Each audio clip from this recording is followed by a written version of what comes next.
In 1982, Hong Kong met its first serial killer, Lam Kor-wan. He was a taxi driver, but by night, he became known as the Jars Killer and the Rainy Night Butcher. He took the lives of 4 young women over 7 months, hiding them under his family's couch and keeping body parts in jars. Each murder was more gruesome than the last, from suffocation to cutting off body parts. They were all captured in disturbing films. Who was this man, and what twisted thoughts drove him? How did these women become his unsuspecting prey? Let's uncover the chilling truth. Born in the heart of Hong Kong on May 22, 1955, Lam Kor-wan experienced a complicated upbringing. His father, Lam Wai-lok, navigated a challenging life with 2 mistresses, a legal wife, and a total of 10 children. This created the backdrop for Lam's tumultuous childhood. Lam's early years were marked by harsh treatment. When he and his biological mother lived in Malaysia, they both suffered violent domestic abuse from his father. His parents separated when Lam was a child, but this didn't ease the situation either. His father's temper was ferocious, related to a horrifying incident which left 2-year-old Lam unconscious with periorbital bruising and a skull fracture when his father slammed his head against a wall. After a stint in Brunei from 1957 to 1962, where Lam lived in the company's dormitory alongside his father's mistresses and half-siblings, he returned to Hong Kong. Despite excelling academically in primary school, the shift to junior high school in 1968 at Ricci Middle School in Sham Shui Po brought challenges. Having juggled dual shifts in schooling due to his father's job had impacted Lam's performance, especially in mathematics. By 1970, the demands of overseeing his father's motorcycle shop after school resulted in a downturn in Lam's academic standing. His connection with his father further crumbled, and this was characterized by severe treatment. This also prompted Lam to frequently escape from home. It had become a pattern in his life that persisted until his middle school years. After finishing secondary school, Lam had officially started working in his dad's motorcycle shop. Later, he moved on to learn air conditioning servicing through a relative. This whole experience, filled with family problems and tough times, had set the stage for the mysterious person Lam Kor-wan would eventually become. In early 1973, he had been kicked out of his home following an argument with his father.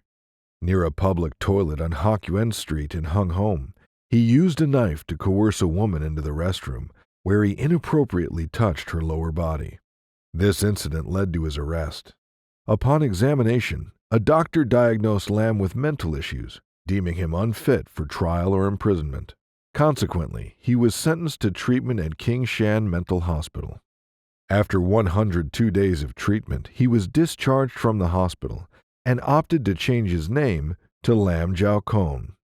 By the age of 19, his family noticed his peculiar fascination with the female body, along with his collection of locked-away pornography stored in a metal ammunition box. His family did try to help him, but despite their efforts, nothing seemed to make a difference. When these actions failed to satisfy him, his behavior took a more disturbing turn. He purchased a Polaroid camera and began taking illicit pictures of women from under toilet cubicle doors, prompting the women to chase him down the street. Later, he had been caught peeking at his sister while she was undressed outside the bathroom at their Kwun Tong residence. Following this, the family made a decision to relocate to another place in To Kwa Wan. At their new home, he and his younger brother shared a room, dividing the space by sleeping in separate compartments of a bunk bed. An agreement was in place. Their belongings were to be kept distinct, with no interference from the other side. By 1978, he had obtained a taxi license and adopted the name Lam Kor-wan upon officially starting his career as a taxi driver. Around 1980, he had been shifted to the night schedule, causing his family to only see him every 14 to 15 days.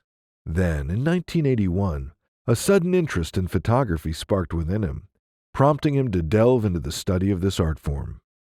However, lacking a darkroom at home for printing color photos, he sought out a photo studio. To evade suspicion, he joined a photography class hosted by the Chinese YMCA of Hong Kong at the Waterloo Road Association. One of his fellow students worked in a Tim Sha Sui photo shop. Lam concocted a story claiming to work in a mortuary and, as a part-time photographer, needed assistance with autopsy images.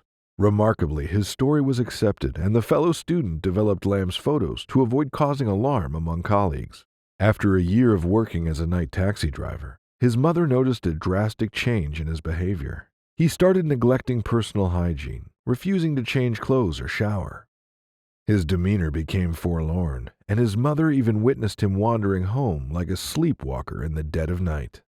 On a gloomy night of February 3, 1982, at the age of 27, Lam transformed into something more sinister than a mere peeping Tom. During his stint as a taxi driver in the Tsim Sha Tsui district, one day he was seeking customers who were returning home after a night out. And here is where things took a dark turn.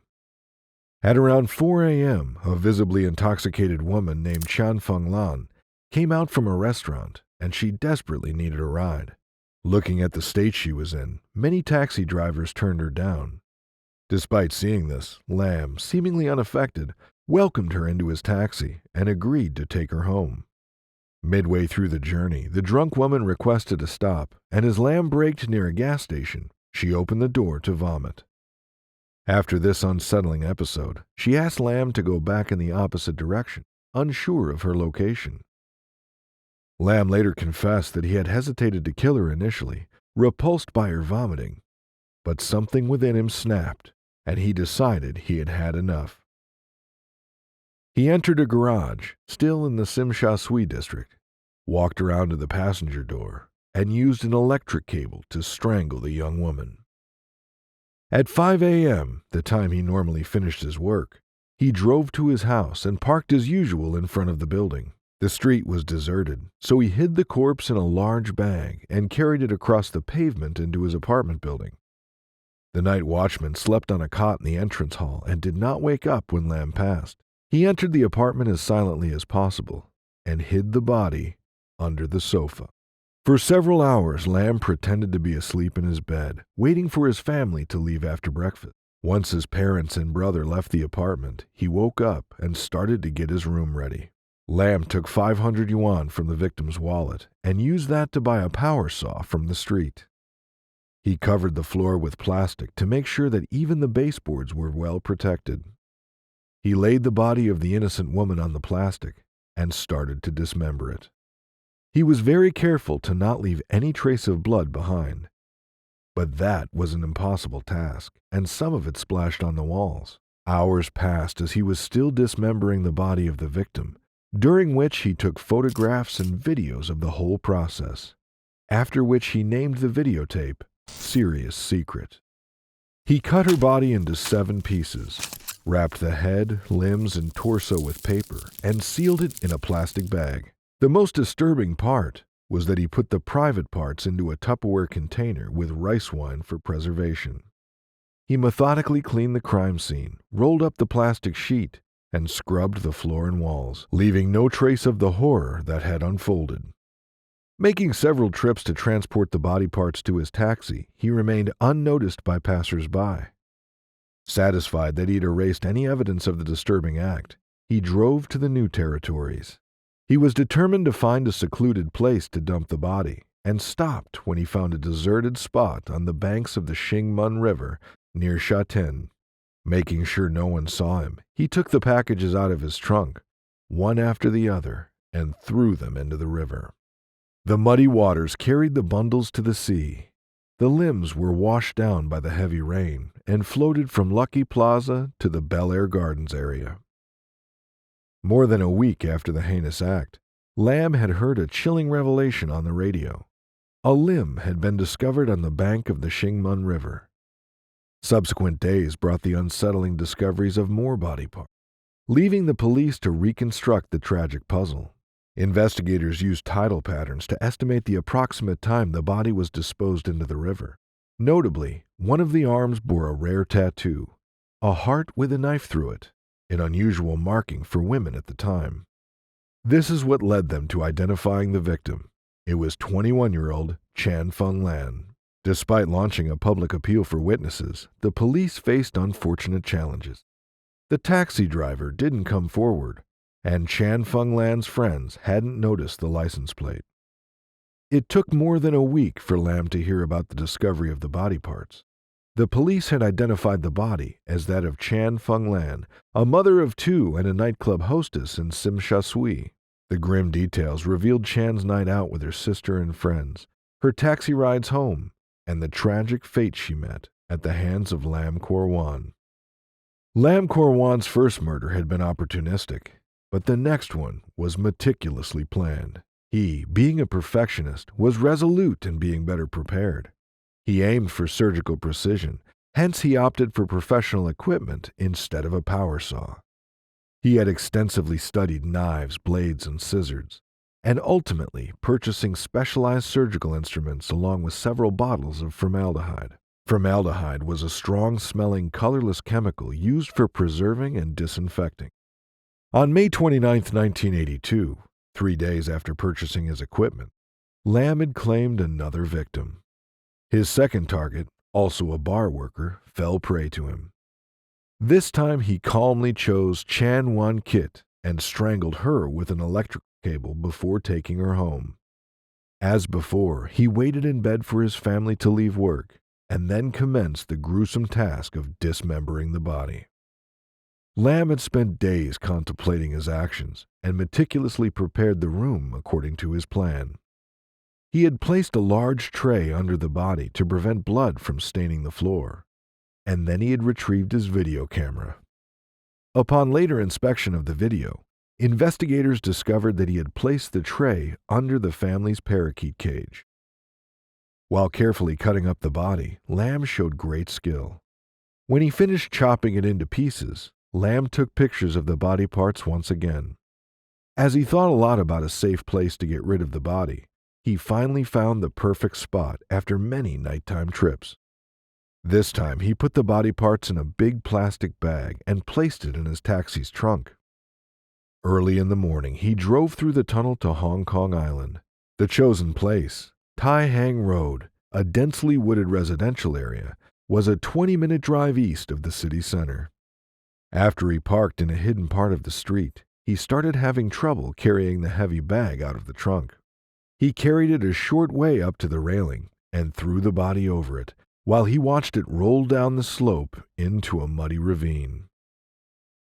In the days that followed, Lam had constantly reflected on the events of that night, not because he had felt guilty or remorseful, but because he had wanted to improve himself. 2 weeks later, he had struck again. On June 17, 1982, Ling Sao-wan, a 29-year-old nightclub cleaner, had finished her shift at 4 a.m. and hailed a taxi driven by Lam. Shortly after, she met her tragic fate. Lam brought her lifeless body back to his residence, where he indulged in a chilling series of actions. He documented his horrific acts, capturing them on both photographs and video, titling the recording, Operation Rainy Night. Using the selfie function on his camcorder positioned on the bunk bed, Lam filmed the dismemberment process, displaying an unsettling level of detail compared to his previous action. This time, he went as far as cutting open the abdomen, extracting the intestine, and even attempting to taste human flesh, albeit abandoning the attempt due to its nauseating effect. He then left the severed limbs in a burlap bag on Tai Hang Road, marking yet another horrifying chapter in this grim spree. With each crime, Lam had become more daring. He had spent his time carefully preparing his next crime. Being familiar with the bars in Sim Sha Sui neighborhood, he knew the places where women often waited alone for his taxi. His first 3 victims had been what he had called bad girls, but he had wanted the next victim to be a woman of a higher social class. Deliberately, he opted to choose a young woman who appeared innocent. And this time, it was 17-year-old Ling Wai-sum. Lam had found her outside the hotel in Sim Sha Sui on July 2, 1982. She had attended a party at her high school before the final exams but had decided to leave after dinner. Her friends from high school had put her in a taxi to ensure she would get home safely. Lam led her to a secluded road and parked his car. The teenager was terrified when he grabbed her wrist and handcuffed her to the front seat. It was only 9:30 p.m., which was too early for him to return home. But that wasn't the only reason he wanted to keep her in his taxi. He surprisingly wanted company. He wanted to talk to her. Without any friends and desperate for a companion, he kept Ling tied up for hours, asking questions about her family, religion, and life in general. Lam was generally enjoying her company. That wasn't enough to hinder his macabre plan. The teenager fell asleep at around 4 a.m. This is when Lam started to strangle her with the electric cable. After this, he took the lifeless body of the innocent girl home and waited as usual for his family to leave the apartment. Once no one was at home, he attached his video camera to a high shelf to record. This was the video that would end up being later shown in court by the police. The video was more than disturbing. In the video, Lam was engaging in inappropriate acts with the dead body, an act of necrophilia. Something important to be noted was that when he was earlier setting up the lighting equipment to film his activities, a lamp had fallen on the young victim's thighs and had burnt her skin. He also took pictures of her and videotaped it, to subsequently name it as Fourth Operation. Then he cut the body into pieces as he had done with the previous victims, which would later come back to haunt him. Later he abandoned the corpse on Tai Hang Road. On August 10, 1982, Lam sought to enlarge the dismembered photo of his fourth victim. Coincidentally, the enlarger at his friend's Photoshop was faulty, so Lam's friend transferred Lam's negatives to the Mung Kok branch for magnification. During the manual enlargement process, the branch's photo editors noticed unsettling details in the developed photos, indicating a potential connection to a human body's dismemberment. Suspicious as he was, the shop supervisor alerted the police due to features like a burn mark on the victim's thigh and a picture of a severed breast. Upon receiving the report, the police assigned the case to the Kowloon Regional Homicide Squad. Sergeant Lee Kwan led detectives to gather statements from the clerks at the Sim Sha Sui and Mong Kok branches, securing the photos and negatives. The forensic officer from the Scientific Forensics Department conducted detailed examinations. Analysis of the flesh and blood color inferred that the photographed corpse had been deceased for less than 3 hours. The manner of dismemberment suggested that the perpetrator lacked medical anatomical knowledge, eliminating the possibility of them being teaching pictures. Notably absent was the usual green sheet used in autopsies. Forensic experts also confirmed that the photos were not printed matter, but direct photographs from a real corpse. Additionally, a small water droplet captured in one photo reflected half the face of a girl resembling Ling Wai-sum, who had vanished on July 2nd. Based on the findings of the medical examiner and scientific forensics division, the police concluded that Ling had been murdered and decided to proceed with an arrest. On the morning of August 17th, Sergeant Lee had led the team in an ambush at the Photoshop. He instructed the clerk to mix several other photos in with Lam's set of 13 photos and urged him to engage Lam in discussions about the photos, their locations, and the purpose of the enlargement. The aim was to record the conversation and gather evidence. Around 6 o'clock in the evening, Lam arrived by taxi to collect the photos. He meticulously inspected each photo as requested by his friend and explained that the enlarged photos would be used for courtroom presentations, particularly for jurors to view the contents more clearly. Lam claimed he frequently worked in different mortuaries. After confirming the photos and settling the payment, Sergeant Lee disclosed his identity and promptly arrested Lam. Initially, Lam concocted a fabricated story, attributing the photos to a supposed four-eyed guy from the Oriental Daily, whom he had planned to meet in Lam Kor-wan. However, investigations revealed that no such person existed. Consequently, the authorities swiftly applied for a warrant to search Lam's residence within the 48-hour legal time frame to obtain physical evidence. Otherwise, they would have been required to release him. During the search, they discovered severed body parts, including breasts and vaginas belonging to the deceased women, personal items, preservatives, anatomy books, and surgical tools in Lam's cupboards. The police also seized and searched his taxi, leaving a note on the windshield that indicated its involvement in a crime and said that it was not to be towed. Further examination of the vehicle revealed evidence such as handcuffs and wire in the glove compartment, along with 2 holes in the back of the front seat, likely caused by one of the deceased women's high heels during a struggle. Reportedly, investigators retrieved an extensive collection, including 696 negatives, 1,500 color slides, and 1,900 meticulously coded photographs documenting Kor-wan's victims across various stages of his crimes. His meticulous record-keeping significantly aided the police investigation. Ultimately, authorities successfully located the body parts belonging to all of his victims, enabling their identification and subsequent return to their respective families. Lam Kor-wan, alongside his younger brother and father, were brought to the police station to aid the investigation. Given the cramped living space and the volume of evidence discovered in the bedroom shared by Lam and his brother, authorities suspected that the taxi driver hadn't acted alone. Lin was released after 3 days of intensive questioning in custody. The younger Lam maintained that due to their different schedules, he rarely encountered his brother and had no involvement or knowledge of the incidents. To hasten their release, their father and younger brother urged Kor-wan to clarify that they were not involved. In an attempt to persuade her son to confess, Lam's mother also visited the police station.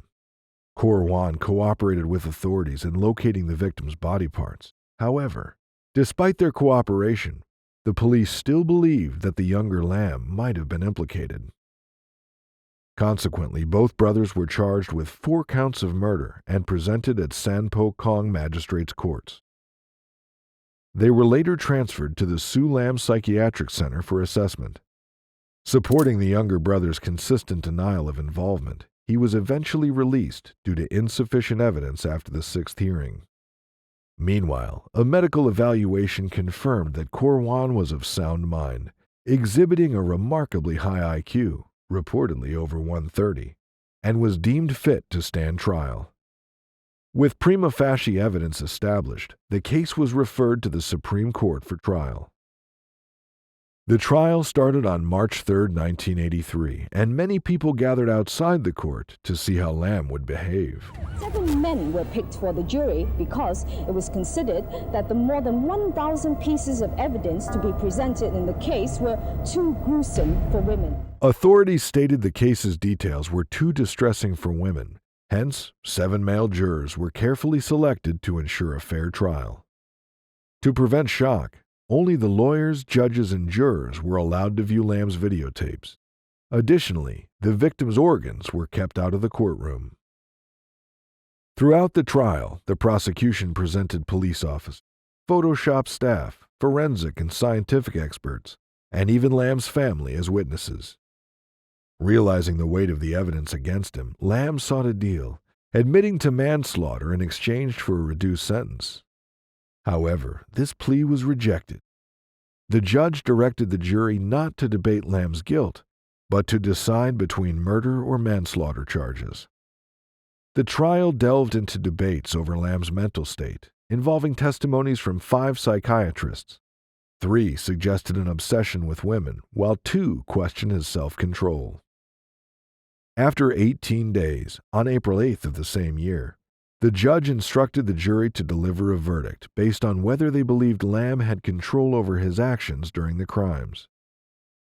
After over 3 hours of deliberation, the jury unanimously found Lam sane, driven by abnormal desires, and guilty of murder. Initially sentenced to death by hanging, Lam's punishment was commuted to life imprisonment after Hong Kong abolished capital punishment in 1984, courtesy of the governor's pardon. After his conviction, Lam was sent to Stanley Prison and later transferred to Shek Pik Prison, where inmates referred to him as Lam. He maintained a quiet demeanor, avoiding discussions about his past and preferring solitude. Reports indicated that he earned a small salary, remained reserved, and didn't engage much with others. He spent time reading newspapers, medical and religious texts, and participated in Catholic and Christian classes within the prison. 林過雲其實喺監獄入邊咧係單獨囚禁，好多嗰啲囚犯根本就冇辦法接觸到佢嘅，甚至乎每日林過雲咧被放風，所謂放風咧就放佢出嚟散步，都有幾個懲教員係睇住佢嘅。Although he received occasional visits from church volunteers, he had no family visits. His cell was filled with newspapers and books, and he developed a reputation among inmates for his knowledge of purple star astrology, a form of Chinese fortune-telling. Even prison officers sought his advice. In 2018, at 62 years old and having served more than 34 years, Lam applied for parole, which sparked public concern. Despite the parole board's periodic review every 5 years, concerns about the potential for repeated offenses led them to decide against changes or parole at that time. Reports also suggested that Lam was seen by some prisoners dissecting cockroaches in prison and creating intricate displays out of them, as stored in a matchbox. During the 1983 trial, Lam's mother testified about the abuse her eldest son endured as a child, detailing how Kor-wan's father had been physically violent, even causing severe head trauma when the boy was just 2 years old, resulting in 2 black eyes. She herself had also experienced abuse within the family. Experts have linked severe childhood head injuries with later psychological issues, such as necrophilia.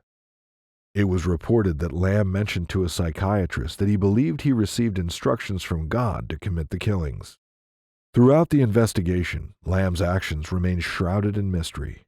His choice of a Kodak shop for developing films, despite owning the necessary equipment, left investigators puzzled. Some speculated that he might have subconsciously desired arrest, having nearly faced it before. The autopsy's grim findings, coupled with the way the bodies were dismembered, raised suspicions of a professional killer at work. Yet, amidst these chilling details, Lam's family faced challenges due to the case's attention. They attempted to sell their apartment, but struggled due to its notoriety, leaving them with no option but to continue residing there. Following the case's conclusion, the police, wary of potential media exploitation, destroyed all tapes and photos captured by Lam. However, some of the victims' organs found a different fate. They're housed at the Wan Chai Forensic Medicine Headquarters for educational purposes.